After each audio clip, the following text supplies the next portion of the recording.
Bonsoir les enfants. Ici, Ed le Chapelier, votre conteur d'histoire et gardien des rêves. Ce soir, nous allons finir l'histoire de La Belle et la Bête. Dans notre dernier chapitre, Belle commençait à se rendre compte qu'elle avait rencontré quelqu'un de très spécial. Oui, avec une apparence assez particulière. Elle ressemblait à une bête, mais à l'intérieur de son cœur, elle ne l'était pas du tout.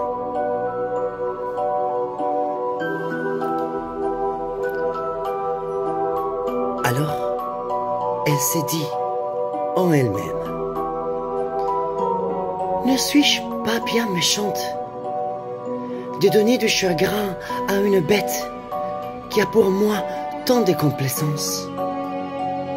Est-ce sa faute si elle est si laide et si elle a peu d'esprit?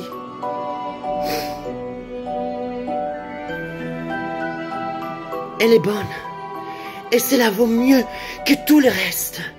Pourquoi n'ai-je pas voulu l'épouser? Je serais plus heureuse avec elle que mes sœurs avec leur mari. Ce n'est ni la beauté, ni l'esprit d'un mari qui rend une femme contente. C'est la bonté du caractère, la vertu, la complaisance. Et la bête, toutes ces bonnes qualités, elle les a. Je n'ai point d'amour pour elle, mais de l'estime, de l'amitié et de la reconnaissance. Allons, il ne faut pas le rendre malheureuse. Je me reprocherai toute ma vie mon ingratitude. À ces mots, Belle se lève, met sa bague sur la table et revient se coucher.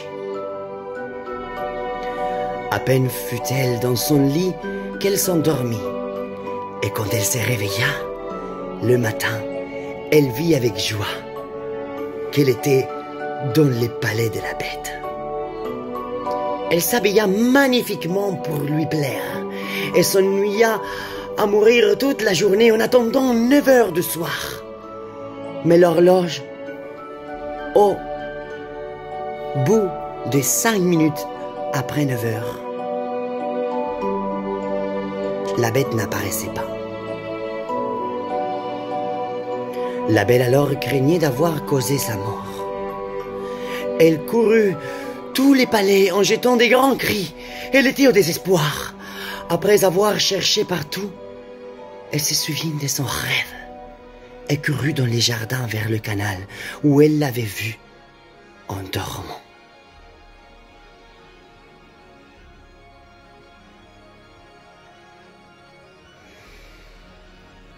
Elle trouva la pauvre bête étendue sans connaissance.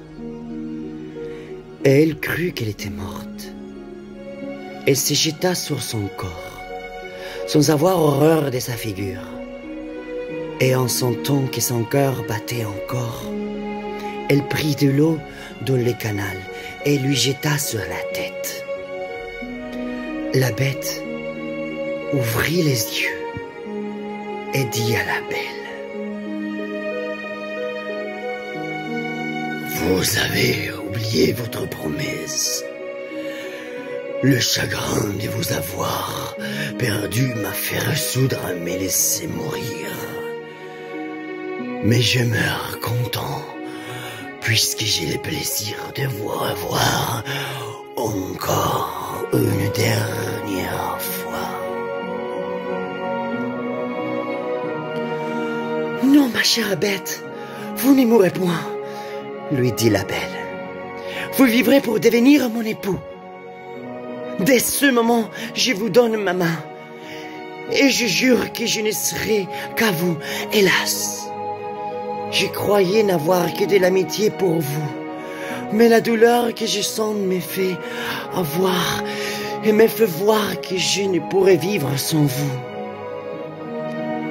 À peine la bête eut-elle prononcé, entendu ces paroles, qu'elle vit les châteaux brillant des lumières, de feux d'artifice partout, la musique, tout lui annonçait une fête. Mais toutes ces beautés n'arrêtèrent point sa vue, et se retourna vers la chère bête, dont les dangers faisaient frémir. Quelle fut sa surprise? La bête avait disparu, et elle ne vit plus à ses pieds qu'un prince plus beau que l'amour, qui les remercia d'avoir fini son enchaînement. Quoique ce prince méritait toute son attention, elle ne put s'empêcher de lui demander où elle était la bête. « Vous la voyez à vos pieds, lui dit le prince.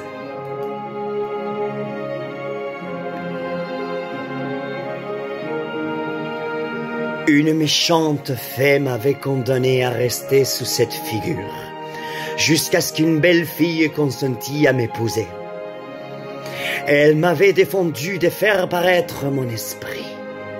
Ainsi, il n'y avait que vous dans le monde assez bonne pour vous laisser toucher à la bonté de mon caractère.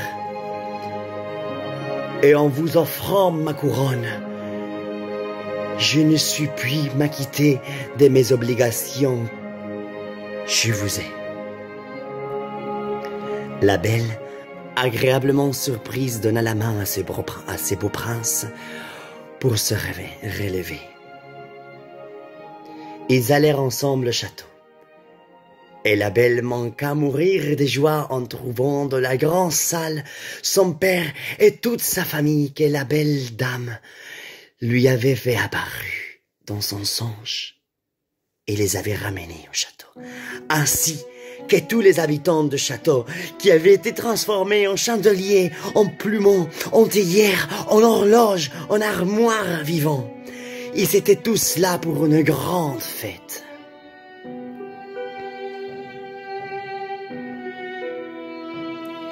La fée lui dit: « Vous allez devenir une grande reine. J'espère que le trône ne détruira pas vos vertus.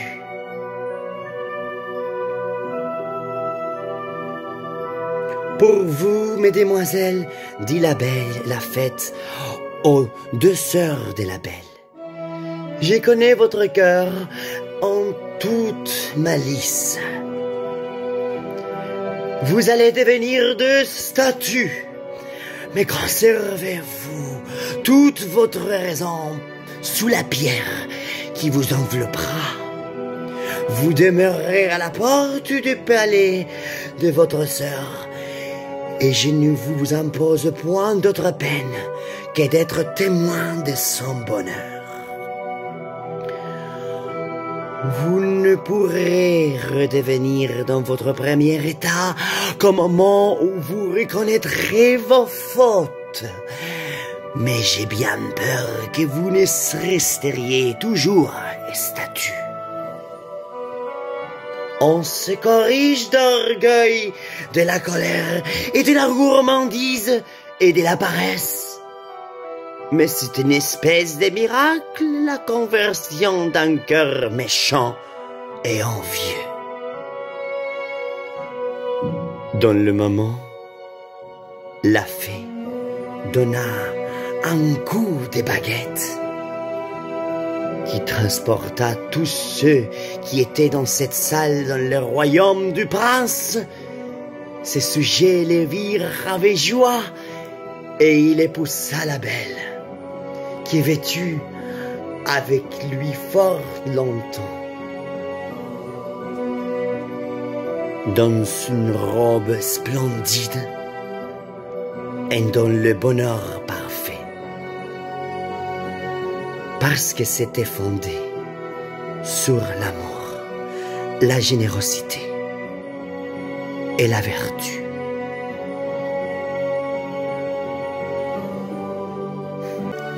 Les enfants,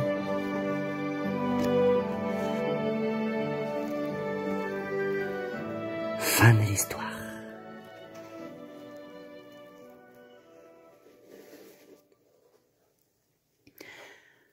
Maintenant, je vous invite à vous installer tranquille et confortablement dans votre lit, sous la couette. Et moi, je vais me multiplier en milliards d'aides les chapeliers. Et je vais aller partout dans le village. Étampes, Paris, partout. Surveillez à chaque porte du village. Qu'aucun monstre ne rapproche de près votre maison, ni la maison de vos amis. Et si cela arrivait, à la porte du village et de vos maisons, je les enfermerai dans mon chapeau magique. Maintenant, je vous invite à vous installer tranquille, fermez vos yeux et respirez tranquille. Parce que c'est le moment de partir dans le merveilleux monde des rêves pour continuer à vivre en première personne toutes ces histoires magiques d'amour et de générosité. Alors n'ayez pas peur et allons-y sur les chemins des rêves.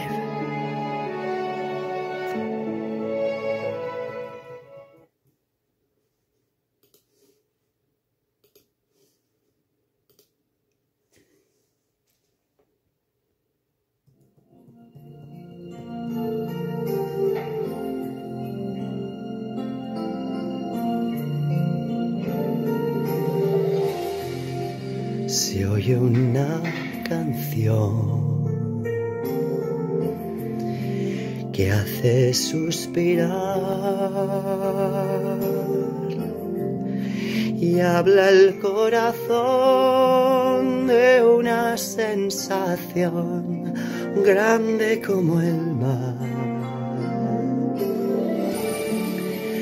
Algo entre los dos cambia sin querer, nace una ilusión, tiemblan de emoción, bella y bestia son. Hoy igual que ayer, pero nunca igual. Siempre al arriesgar puedes acertar tu elección final.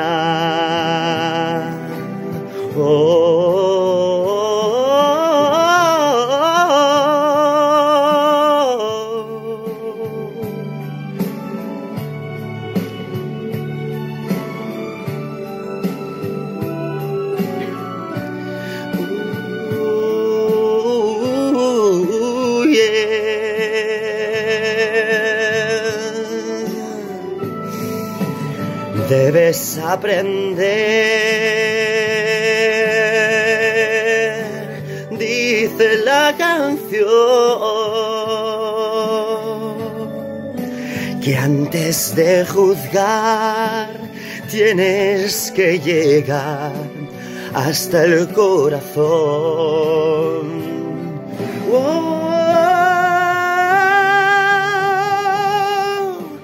Debes aprender, dice la canción, que antes de juzgar tienes que llegar hasta el corazón, cierto como el sol, que nos da calor, no hay mayor verdad, la belleza está en el corazón.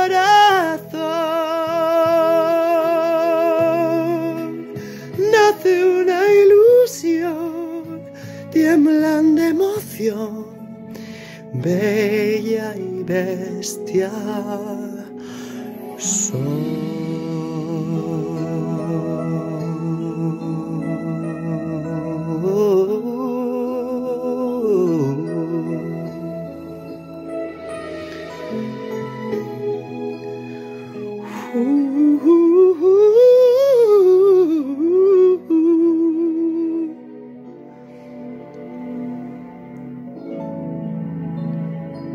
bella y bestia